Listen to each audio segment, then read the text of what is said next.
ఏపీలో ఎండలు మండిపోతున్నాయి. ఇవాళ 23 మండలాల్లో వడగాల్పులు వీస్తాయని విపత్తు నిర్వహణ సంస్థ హెచ్చరించింది. తీవ్ర ఎండ ఉక్కపోత ఉండే అవకాశం ఉందని తెలిపింది. మన్యం జిల్లాలో 13 మండలాలు డేంజరస్ జోన్లో ఉన్నాయి. విజయనగరం జిల్లాలో 6 మండలాల్లో హీట్ వేవ్స్ వీయనున్నాయి. ఇక పోలవరం జిల్లాలో 4 మండలాలకు అధికారులు హెచ్చరికలు జారీ చేశారు. ఇక కర్నూలు జిల్లా నగర డోనలో 44.8 డిగ్రీల అత్యధిక ఉష్ణోగ్రత నమోదైంది. కడప, రాయదుర్గం, ఆళ్లగడ్డల్లో 44 డిగ్రీల ఉష్ణోగ్రతలు, 18 జిల్లాల్లో 172 మండలాల్లో 41 డిగ్రీలకు పైగా ఉష్ణోగ్రతలు నమోదయ్యాయి.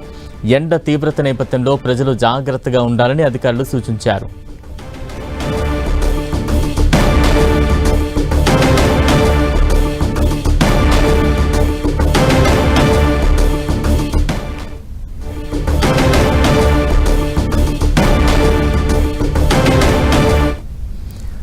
రైట్. ఏపీ వ్యాప్తంగా కూడా ఎండల తీవ్రత రోజు రోజుకి భయపెట్టిస్తోంది. ఇప్పటికే ప్రజలు బయటకు రావాలంటే జంగుతున్న సిచ్యువేషన్ కనిపిస్తోంది. ఇక విజయవాడ నుంచి మరింత అప్డేట్స్ అందించేందుకు మా ప్రతినిధి విజయ్ చంద్రన్ లైవ్ లో సిద్ధంగా ఉన్నారు. అలాగే కర్నూలు నుంచి తాజా అప్డేట్స్ అందించేందుకు మా ప్రతినిధి ప్రసాద్ కూడా సిద్ధంగా ఉన్నారు. ముందు విజయవాడ వెళ్దాం. విజయవాడలో తాజా అప్డేట్స్ అందించేందుకు విజయ్ చంద్రన్ సిద్ధంగా ఉన్నారు. విజయ్ చంద్రన్, విజయవాడ వ్యాప్తంగా ఎటువంటి వడగాలులు వీస్తూ ఉన్నాయి? వాతావరణ శాఖ అధికారులు ఎటువంటి హెచ్చరికలు జారీ చేస్తూ ఉన్నారు? ఆంధ్రప్రదేశ్లో ఎండలు టారెత్తుతున్నాయని చెప్పొచ్చు. ఈ నేపథ్యంలో బయటికి రావాలంటేనే కనుక జనం భయపడిపోయేటువంటి పరిస్థితులు ఉన్నాయి. 45 డిగ్రీల సి వరకు ఈ ఎండలు వెళుతున్నాయంటే ఆంధ్రప్రదేశ్లో పరిస్థితి ఏ విధంగా ఉందో చూడొచ్చు. ఎక్కడ చూసినా కూడా ఎండ తీవ్రత చాలా తీవ్రంగా ఉంది. ఎక్కడైనా సరే కొన్ని నీళ్లు దొరికితే చాలు అనేటువంటి పరిస్థితులు ఉన్నాయి. చలివేంద్రాలు పెట్టిన చోటికి జనం వచ్చేసి అక్కడ చల్లని నీళ్లు తాగుతూ ఉన్నారు. ఈ ఎక్కడైతే చలివేంద్రాలు లేకుంటే కనుక కొబ్బరి నీళ్లు, కూల్ డ్రింక్స్ లాంటి వాటితో చేతిస్తున్నటువంటి పరిస్థితి మనం చూస్తూ ఉన్నాము. రోజు రోజుకు ఎండ తీవ్రత ఎక్కువగా ఉన్నటువంటి నేపథ్యంలో ఆంధ్రప్రదేశ్లో ప్రజలైతే కనుక తీవ్రంగా ఇబ్బందులు పడుతున్నారని చెప్పొచ్చు. ఈ పార్వతీపురం మన్యం జిల్లాలో చూస్తే కనుక 13 మండలాల్లో తీవ్ర ప్రమాద పరిస్థితులు నెలకొన్నాయని చెప్పేసి అధికారులు హెచ్చరిస్తూ ఉన్నారు. అల్లూరు జిల్లాలో జీకే వేది మండలంలో అలర్ట్గా ఉండాలని చెప్పేసి అధికారులు చెప్పారు. పోలవరం జిల్లాలో 4 మండలాల్లో ఈ హెచ్చరికలు జారీ చేశారు. ఎండ తీవ్రత మరింత పెరుగుతూ ఉంది. అంతేకాకుండా కర్నూలు జిల్లా నగరం డోన్లో అయితే కనుక 44.8 డిగ్రీల సి వరకు ఉష్ణోగ్రత నమోదవుతూ ఉంది. కడప, రాయదుర్గం, ఆర్లగడ్డలో 44 డిగ్రీల సి వరకు ఉష్ణోగ్రతలు ఉన్నాయి.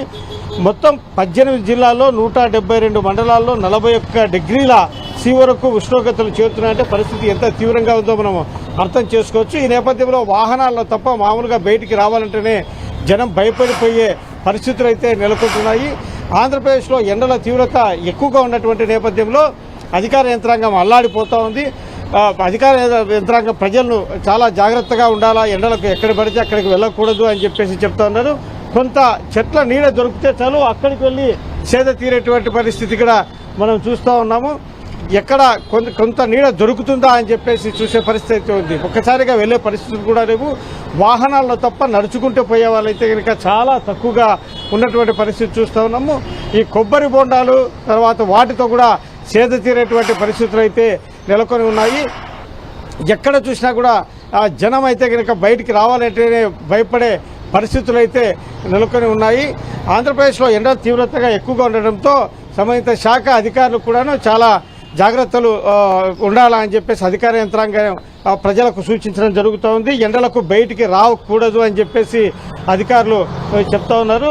బయటికి వెళ్లే సమయంలో తగిన జాగ్రత్తలు తీసుకోవాలి. అంబ్రిల్లా తీసుకొని వెళ్ళడం కానీ లేకుంటే క్యాప్ పెట్టుకొని వెళ్ళడం కానీ చేయాలా అని చెప్పేసి అధికారులు చెప్తా ఉన్నారు.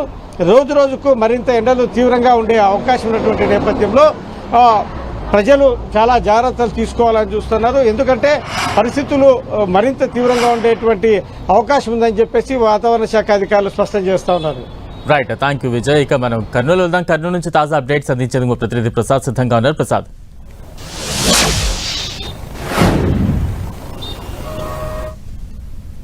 జిల్లాలు అత్యధికంలో ఉన్నాయన్నది స్పష్టంగా అర్థమవుతుంది. దాదాపు రాయలసీమ జిల్లాల్లో 42 నుండి 44 డిగ్రీల ఉష్ణోగ్రత పెరగడంతో ప్రజలు మాత్రం తీవ్ర విలవిలలాడుతున్న పరిస్థితి కనిపిస్తుంది. కర్నూలు జిల్లాలో 44.6 8గా నమోదు కావడం జరిగింది. అయితే అధికార యంత్రాంగం ఇప్పటికే ప్రజలు అప్రమత్తంగా ఉండాలా, ఎండలు పెరుగుతున్నాయి. రాయలసీమ జిల్లాలో అనేక చోట్ల వడగాల్పులు వీచే అవకాశాలు ఉన్నాయి.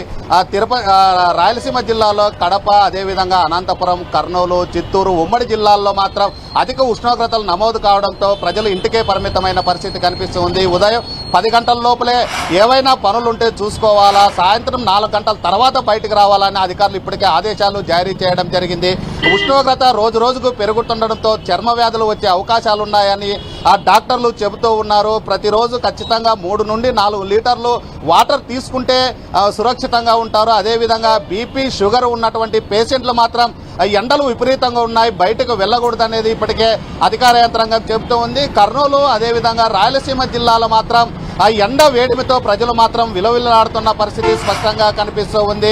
42 నుండి 44, 45 డిగ్రీల దాకా ఇప్పటికే ఉష్ణోగ్రత నమోదు కావడంతో మే నెలలో పెద్ద ఎత్తున ఉష్ణోగ్రతలు పెరిగే అవకాశాలు ఉన్నాయి. ఇప్పటికే అనేక చోట్ల వడగాలుపులు వీస్తూ ఉన్నాయి, వడదెబ్బ తగిలే అవకాశాలు ఉన్నాయి. అలాంటి సందర్భంలో జ్యూసులు, వాటర్ ఎక్కువ తీసుకోవాలని ఇప్పటికే డాక్టర్లు చెప్పడం జరిగింది. కర్నూలు ఉమ్మడి జిల్లాలో తీసుకుంటే మాత్రం నంద్యాల జిల్లాలో ఆళ్లగడ్డ, అదేవిధంగా కర్నూలు జిల్లాలో చిప్పగిరి 44.8 ఉష్ణోగ్రత నమోదు కావడం జరిగింది. కర్నూలు ఉమ్మడి జిల్లాలో మాత్రం విపరీతమైన ఎండలు, వేడిమి ఎక్కువైంది. ఇప్పటికే చర్మవ్యాధులు అనేక మందికి రావడం జరిగింది. చిన్న చిన్న గుళ్ళలో అవుతున్న పరిస్థితి కనిపిస్తూ ఉంది. చెప్పుల్లో వేసుకున్నప్పటికీ కానీ వేడిమి తట్టుకోలేకపోతున్న పరిస్థితి కర్నూలు ఉమ్మడి జిల్లాలో కనిపిస్తుంది. రాయలసీమ వ్యాప్తంగా ఎండలు విపరీతంగా పెరగడంతో ప్రజలు మాత్రం తీవ్ర భయాందోళనకు గురవుతున్నారు. వృద్ధులు, చిన్నారులు మాత్రం ఖచ్చితంగా బయటకు రాకూడదనేది ఇప్పటికే డాక్టర్లు, అదేవిధంగా ఉన్నత స్థాయి అధికారులు చెప్పడం జరిగింది. ఏదైనా అత్యవసర పనులుంటే తప్ప బయటకు రాకూడదని చెబుతూ ఉన్నారు. ఎండలు రోజు రోజుకు పెరుగుతూ ఉన్నాయి. 42 నుండి 44 డిగ్రీల దాకా పెరుగుతూ ఉన్న సందర్భంలో మాత్రం వేడిని భరించలేని పరిస్థితి స్పష్టంగా కనిపిస్తుంది. ఇప్పటికే 10 గంటల లోపలే ఇళ్లకి పరిమితం అవుతున్నారు. అనేక మంది పనులకు కానీ వెళ్ళలేని పరిస్థితి స్పష్టంగా కనిపిస్తుంది. వ్యవసాయ పొలాలకు వెళ్ళేటువంటి వ్యవసాయ కార్మికులు కానీ పనులు వెళ్ళలేని పరిస్థితి, సొంత వ్యవసాయ పొలాలకు కానీ వెళ్ళలేని పరిస్థితి కర్నూలు ఉమ్మడి జిల్లాతో పాటు రాయలసీమ వ్యాప్తంగా కనిపిస్తూ ఉంది. ఏదైతే ఎండ వేడిమిని తాళలేక వాటర్ ఎక్కువ తీసుకోవాలని చెబుతూ ఉన్నారు. ఎండలు విపరీతంగా పెరగడము, అనేక మంది ఇప్పటికే టోపీలు ధరించడము, అదేవిధంగా తేలికపాటి వస్త్రాలు ధరించాలని డాక్టర్లు చెప్పడం జరిగింది. ఎండలు పెద్ద ఎత్తున పెరగడము, వడగాల్పులు వీచడంతో వడదెబ్బలు కొట్టి ఇది ఇప్పటికే కర్నూలు జిల్లాలో 2-3 మృతి చెందడం జరిగింది. అదేవిధంగా అనేక చోట్ల వడగాలులు వీస్తూ ఉన్నాయి. రాయలసీమ వ్యాప్తంగా ప్రజలు అప్రమత్తంగా ఉండాలా. ఏదైనా ఎండలు వేడిమి భరించలేక సన్ స్ట్రోక్ వచ్చే అవకాశాలు ఉన్నాయి కనుక ప్రజలు మాత్రం అప్రమత్తంగా ఉండాలా. ఏదైనా అత్యవసరం అయితేనే బయటకు రావాలని చెప్పడం జరిగింది. చిన్నారులు, వృద్ధులు మాత్రం అతి జాగ్రత్తగా ఉండాలా. ఏదైనా అత్యవసరం అయితేనే బయటకు రావాలని రాయలసీమ జిల్లాలో అధికార యంత్రాంగం చెబుతూ ఉంది. రోజు రోజుకి ఉష్ణోగ్రత పెరుగుతూ ఉంది. మే నెల వస్తేనే ఏదైతే ఉష్ణోగ్రత పెరుగుతూ ఉంటుంది. ఇప్పటికే ఈ నెలలోనే విపరీతమైన ఉష్ణోగ్రత ఉంది. మే నెలలో మరింత పెరిగే అవకాశాలు ఉన్నాయి. ఆ సందర్భంలో ప్రజలు మాత్రం అప్రమత్తంగా ఉండాలని అధికార యంత్రాంగం చెబుతూ ఉంది. ఇప్పటికే అనేక మంది బయటకు వస్తే మాత్రం జ్యూసులు, అదేవిధంగా చెరుకు పండ్ల రసాలకు సంబంధించినవి మాత్రం కిక్కిరిసిపోతున్న పరిస్థితి రాయలసీమ జిల్లాలో కనిపిస్తుంది. రాయలసీమ వ్యాప్తంగా 42 నుండి 44, 44.5 డిగ్రీల సెల్సియస్ ఉష్ణోగ్రత నమోదవుతుంది. అధికార యంత్రాంగం మాత్రం ఇప్పటికే అప్రమత్తం కావాలని చెప్పడం జరిగింది. ఇది రాయలసీమ వ్యాప్తంగా ఎండలు మాత్రం విపరీతంగా పెరుగుతున్నాయనేది స్పష్టంగా అర్థమవుతుంది. డాక్టర్లు మాత్రం సలహాలు, సూచనలు ఇస్తున్నారు. ఖచ్చితంగా ఓఆర్ఎస్ ప్యాకెట్లు పెట్టుకోవాలా, అదేవిధంగా వాటర్ బాటిల్ ఖచ్చితంగా ఉండాలా. ప్రతి ఒక్కరి దగ్గర వాటర్ తీసుకుంటూ ఈ ఎండ వేడిని తగ్గించుకోవాలంటే ఖచ్చితంగా వాటర్ ధరించాలా, ఫ్యాన్ల కింద ఉండాలా అని చెబుతూ ఉన్నారు. ఇకనైనా అధికార యంత్రాంగం ప్రత్యేకంగా దృష్టి సారిస్తుందని చెప్తూ ఉన్నారు. అదేవిధంగా కర్నూలు నగరంలో మాత్రం అధికార యంత్రాంగం ప్రత్యేకంగా చలువ పందిరులను ఏర్పాటు చేయడం జరిగింది. ఏదైతే బస్ స్టాప్లు ఉన్నాయో బస్ స్టాపుల దగ్గర, అదేవిధంగా ఎక్కువ శాతం జనాలు గుమ్ముకూడే ప్రాంతాల్లో చలువ పందిరులు ఏర్పాటు చేయడం జరిగింది. అధికార యంత్రాంగం ప్రజలను కానీ అప్రమత్తం చేస్తున్నారు. ప్రజలు వేడిమిని తట్టుకోలేని పరిస్థితి ఉంది. అందుకోసమే ప్రజలు మాత్రం 10 లోపలే ఇళ్లకు వెళ్ళాలా. వృద్ధులు, అదేవిధంగా చిన్నారులు మాత్రం అప్రమత్తంగా ఉండాలని చెబుతూ ఉన్నారు. Balram. Right, thank you Prasad.